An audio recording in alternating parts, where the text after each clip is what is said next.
महामारी की सबसे बड़ी दवाई तो ये टूल किट है भाई। कैसे जानने के लिए देखिए पूरा वीडियो। पसंद आए तो लाइक कमेंट और शेयर कर दीजिएगा।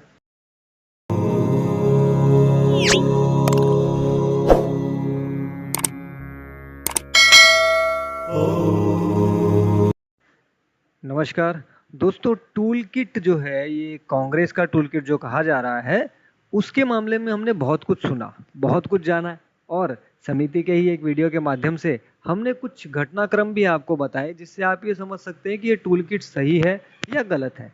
अगर गलत है तो क्यों है और सही है तो क्यों है। अब ये सारी चीजें देखने के बाद भी यदि हम इसे नहीं मानना चाहें तो वो हमारे दिमाग की कुछ प्रॉब्लम कही जा सकती है। लेकिन एक बात तो कहनी पड़ेगी कि ये टूल किट जो है ये वास्तव में एक तरीके से इस महामारी की सबसे बड़ी बीमारी दवाई बन के आई है। क्यों? ऐसा क्यों कहा जा रहा है? तो इसलिए कहा जा रहा है कि टूल किट के बस सामने आते ही, यानी केवल सामने आते ही क्या हुआ, तो दवाइयों का अभाव समाप्त हो गया है, कालाबाजारी समाप्त हो गई है, रेमडेसिविर की जो इतनी मांग हो रही थी वो खत्म हो गई है। यही नहीं, डब्ल्यूएचओ को भी ज्ञान प्राप्त हो गया कि ये जो रेमडेसिविर है ये कोरोना के इलाज के लिए सही नहीं है, तो इसको हटा दिया गया। और उल्लेखनीय है कि ये एक्चुअली पहले भी कोरोना की दवाई नहीं थी। फिर ऐसा क्या किया गया कि रेमडेसिविर की लाखों करोड़ों डोज मुंह मांगी कीमत पर बेची गई। जनता ने कैसे कैसे खरीदी आप सभी जानते हैं। लोग इतने परेशान थे इस दवाई के लिए कि जो भी कीमत मांग रहे हैं वो कीमत दे रहे हैं, 60-60 हजार, 70 हजार, लाख रुपया ये रेमडेसिविर के लिए दे रहे हैं। कई लोग इसकी वजह से मृत्यु को भी प्राप्त हुए। अब ये टूल किट के सामने आते ही, केवल सामने आते ही पूरे देश में जो ऑक्सीजन की कमी हो रही थी, आपने देखा होगा मीडिया ने खूब बवाल काटा, ये ऑक्सीजन की कमी से तड़प तड़प के सड़क पे मर गए, ये हो गया वो हो गया। अचानक ऑक्सीजन की कमी भी खत्म हो गई है।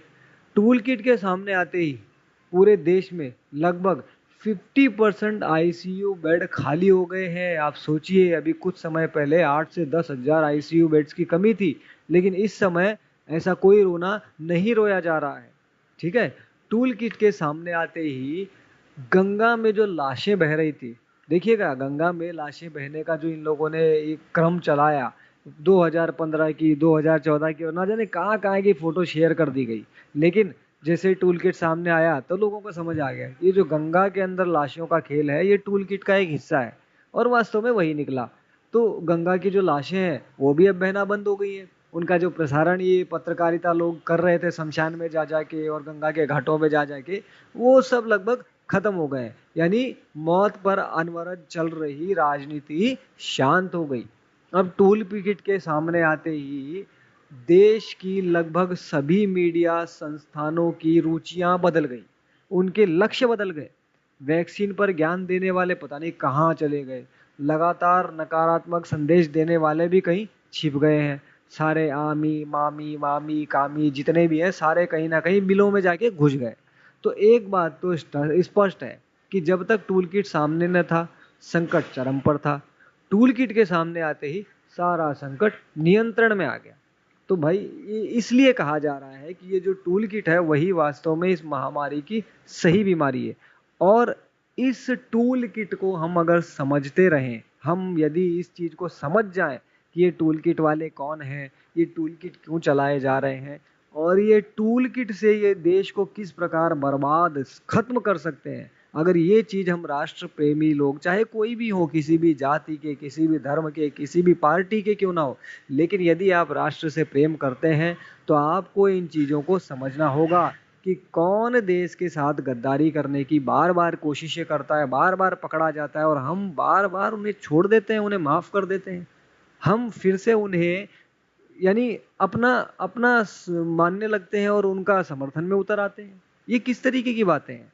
क्या हमें राष्ट्र के प्रति नहीं सोचना चाहिए कि कौन सही है कौन गलत है? और जो राष्ट्र के लिए जरा भी नहीं सोच रहे हैं, एक राजनीति करने के लिए अपने देश को नीचा दिखाने की तक में तैयार है, जैसे हमारे केजरीवाल साहब को ही देख लो। सिंगापुर मामले में उनको जबरदस्त लताड़ पड़ी है, यहाँ तक कि सिंगापुर के आम आम नागरिकों ने भी इनको गालियां दी है। तो ये किस तरीके की राजनीति हो रही है? राष्ट्र के विरुद्ध जाके राजनीति, इतना इतना इतना ओछापन, इतनी घटिया सोच कि इनको राष्ट्र से कोई लेना देना नहीं रह गया। तो दोस्तों, हमें तो राष्ट्र से लेना देना है। ये तो क्या पता पैसे कमा के छाप के बाहर निकल जाएंगे, हम कहाँ जाएंगे। इसलिए हम सभी को अपने राष्ट्र के प्रति निष्ठावान होना होगा, हमें सोचना होगा राष्ट्र के बारे में, और अपनी आने वाली पीढ़ियों को हम कैसा समाज कैसा राष्ट्र दें ये हमें सोचना होगा। जय हिंद, वंदे मातरम, भारत माता की।